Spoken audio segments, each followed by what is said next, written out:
Olá, sou José Osmar Silvino Santos, professor da disciplina Segurança do Trabalho.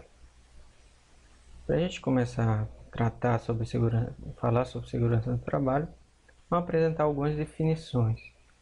Primeiro, o que é segurança do trabalho? Segurança do trabalho é um conjunto de medidas que são adotadas visando eliminar ou minimizar acidentes e doenças ocupacionais, doenças do trabalho, sempre preocupado com a integridade física do trabalhador e com a manutenção de sua capacidade produtiva. Outra questão dentro da segurança do trabalho é o acidente de trabalho, que é aquele acidente que ocorre com o trabalhador quando ele está exercendo suas funções a serviço da empresa ou de quem o emprega, do seu empregador, e que provoque doenças, ou provoque lesões ou perturbações da sua saúde que possa levá-lo à morte ou a perda temporária ou permanente de sua capacidade produtiva. Outra questão tratada também na segurança do trabalho é o acidente de trajeto, que é aquele que ocorre no deslocamento do trabalhador da sua casa ao seu local de trabalho ou do seu local de trabalho para casa, seja qual for o meio de locomoção que ele utilize.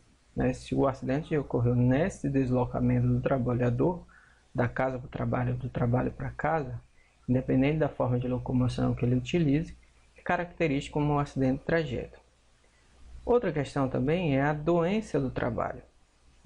Doença do trabalho é aquela que o trabalhador adquire ou que seus sintomas são potencializados, quer dizer, ficam mais evidentes, mais fortes, em decorrência da atividade que o trabalhador exercita, a atividade que ele executa dentro da empresa, as condições que são dadas para ele trabalhar e que isso venha provocar alguma doença, ou potencializar uma que ele já possa ter, mas que os sintomas são potencializados em decorrência da condição que é fornecida a ele. Um outro item é a questão do incidente. Incidente é quando ocorre um acidente, porém que não causa lesões ao trabalhador, que não provoca danos ao trabalhador. Então foi um simples incidente, mas que precisa ser avaliado e tratado no sentido de se evitar para que não se torne um acidente, Nessa questão da segurança do trabalho, essa relação doença-trabalho,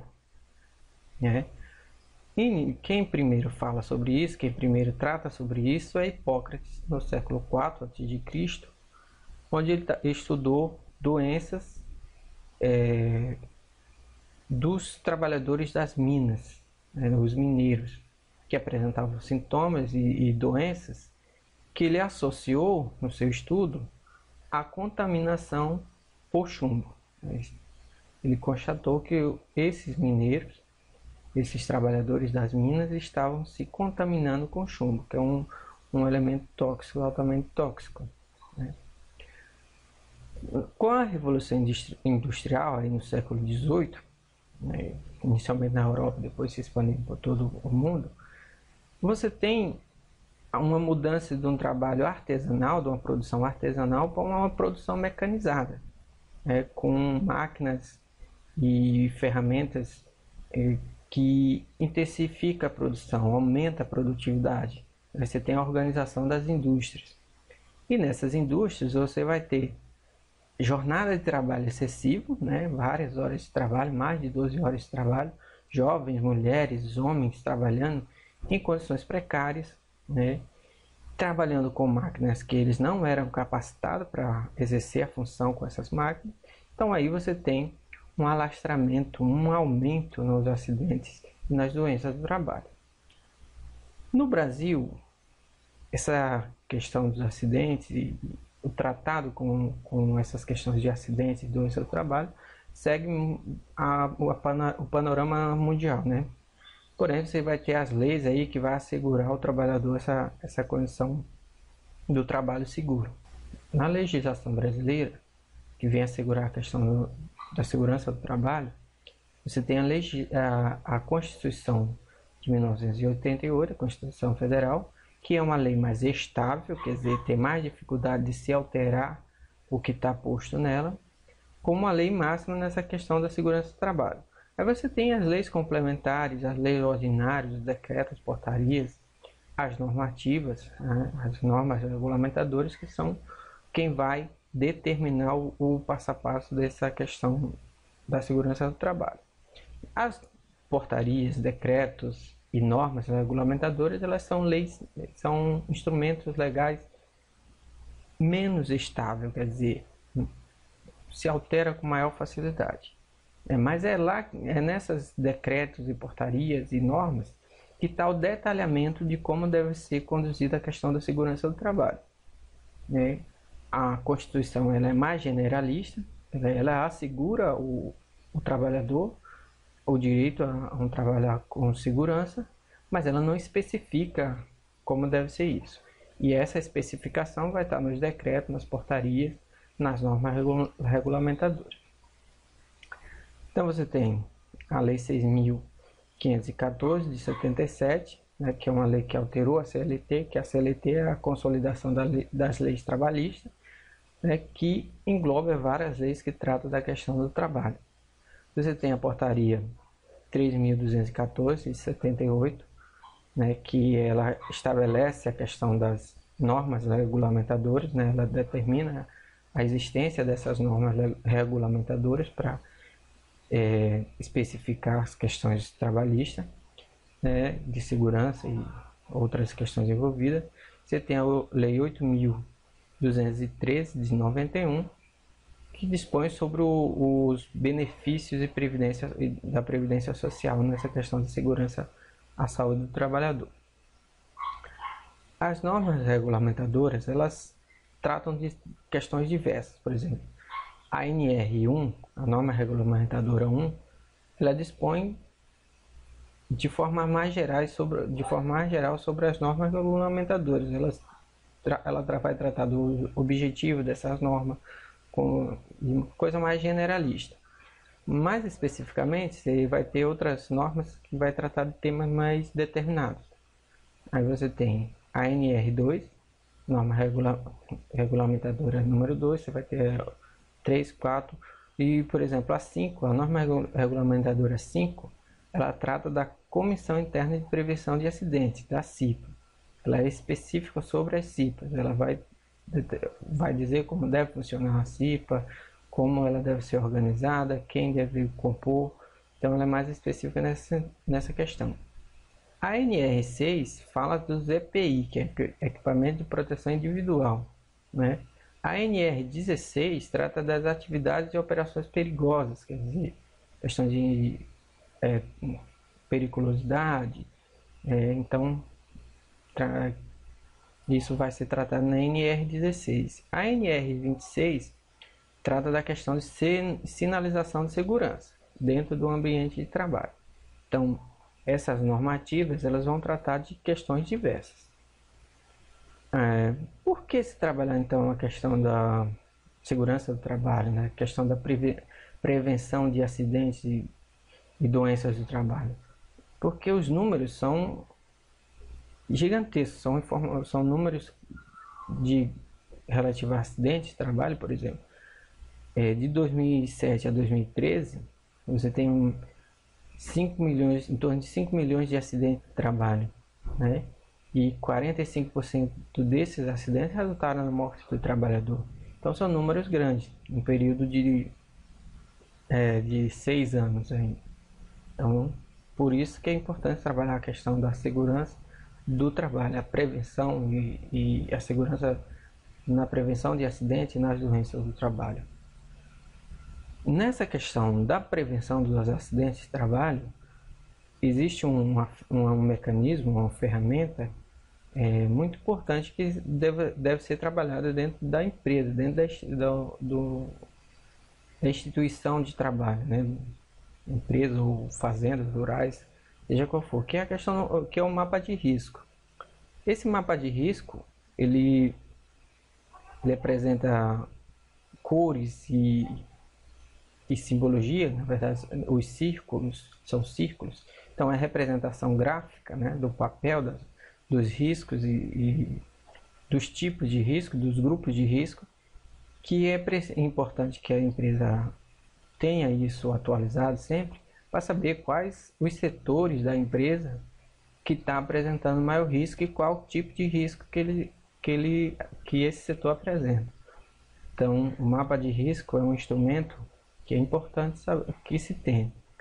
Então, como eu disse, ele trabalha com círculos, grande, médio e pequeno, e isso tem a ver com o grau de risco que cada setor apresenta, né?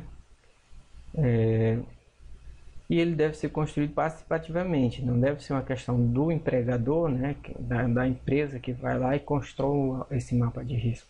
Ele deve ser construído com a participação do trabalhador, porque o trabalhador que está no posto de trabalho, lá no local de trabalho, lá onde a atividade é executada. Então ele conhece melhor que ninguém os riscos presentes ali. Então por isso o mapa de risco deve ser construído com a participação do trabalhador. Então, como eu disse, o mapa de risco ele usa de círculos, né, e cores para identificar. Os círculos com os diferentes tamanhos, grande, médio, pequeno, tem a ver com o grau de risco que existe. Um círculo grande representa que existe um risco grande. Um círculo médio, que o risco é médio. Um círculo pequeno, que o risco é pequeno. As cores vai tratar dos grupos de risco. Vermelho, por exemplo, é referente aos riscos químicos. Azul, risco de acidente. O marrom, riscos biológicos. Verde, risco físico. E o amarelo, risco ergonômico, né? Por exemplo, um risco grande em vermelho, no mapa de riscos, sobre determinado setor da empresa, diz que aquele setor da empresa representa um grande risco de acidente químico, né? Se o risco é pequeno e vermelho, quer dizer que o risco nesse determinado setor da empresa é um risco pequeno de acidente químico, né? Se o risco é médio, se o círculo é médio e na cor azul, quer dizer que representa um médio risco de acidentes naquele determinado setor. Então, essas cores vão determinar os grupos de risco, né? E é também quem vai compor as placas de identificação de risco nos setores. Se o setor apresenta o risco, então esse local de risco deve ser identificado com a placa, e a cor da placa vai dizer qual o tipo de risco, né? Risco físico, né, vai ser uma placa verde, risco químico vai ser uma placa vermelha, assim seguindo os 5 grupos de risco aí presentes. E se tratando de riscos físicos, você vai ter o ruído, vibrações, frio, calor, umidade, como sendo os riscos físicos, né? Já o risco químico, você tem poeira, neblina, gases, vapores, representando os riscos químicos. Riscos biológicos, vírus, bactérias, protozoários, né? E os riscos ergonômicos, né, são locais de esforço físico, de carregamento de peso, né, que precisa de equipamentos apropriados, né? Se apresenta o risco ergonômico, por exemplo, se é um local de carga e descarga de volumes, e os riscos de acidentes, máquinas e equipamentos sem proteção, vários outros, você vai ter os riscos de acidente. Bom, foi falado antes na questão da CIPA, né, que está lá na NR5, que trata da CIPA, que é a Comissão Interna de Prevenção de Acidentes. Essa comissão interna ela foi criada pelo Decreto 5.432 de 1943, mas ela foi alterada depois. Mais atualmente, existe a Portaria 3.214 de 78, que faz a alteração, né, nesse Decreto-Lei 5.432, e depois você teve outras portarias. Mais recente é a Portaria 08 de 99, né? Que ela vai tratar dessa questão da CIPA, como ela deve ser construída, quem deve organizar a CIPA, quais empresas que devem ter uma CIPA funcionando, quem são os integrantes, como devem ser eleitos os integrantes. Então, essas, a NR5 e a portaria 08 de 99 vai estar determinando isso. Sendo que, quando se trata de CIPA-TR, que é a CIPA, que é a Comissão Interna de Prevenção de Acidentes no Trabalho Rural, né? Então ela já vem, essa CIPA-TR está na norma regulamentadora 31, né? O funcionamento, como deve ser construído, está na NR 31. O objetivo da CIPA é a prevenção dos acidentes, é trabalhar no sentido de prevenir os acidentes e as doenças do trabalho, né? É nessa perspectiva que se trabalha com a CIPA. Isso, obviamente, precisa trabalhar a melhoria das condições de trabalho, né? Dar condições apropriadas para que o trabalhador execute suas funções. Equipamento de proteção individual, equipamento de proteção coletiva, treinamento para esse profissional. Então a CIPA vai trabalhar no sentido de garantir essas boas condições para o trabalhador exercer suas funções e reduzir os riscos, por exemplo, dentro da empresa, da instituição onde os trabalhadores executam suas funções, né? O risco do ambiente de trabalho, das relações de trabalho, da organização do trabalho, como o trabalho está sendo organizado. Então a CIPA vai tratar sobre isso. Quem deve organizar a CIPA são empresas privadas, sociedades de economia mista, empresa pública, associações recreativas, cooperativas. Desde que se contrate trabalhador, seja uma instituição que se contrate trabalhador, então ela precisa constituir essa CIPA. O número de integrantes da CIPA vai depender da quantidade de funcionário que tem a empresa, né? Desde que se contrata trabalhador como empregatício, a empresa tem que organizar uma CIPA. A CIPA, como eu disse, está na Lei 6.514 de 77, né? E depois as alterações das portarias que foram alterando na NR5, que vai estar determinado. A escolha dos representantes da CIPA, dessa comissão, né? Por exemplo, o presidente da CIPA é escolhido pelo empregador, quem contrata o trabalhador. Ele escolhe o presidente da CIPA. É ele que determina esse presidente da CIPA. O vice-presidente da CIPA é escolhido por eleição entre os trabalhadores. Os trabalhadores elegem esse vice-presidente.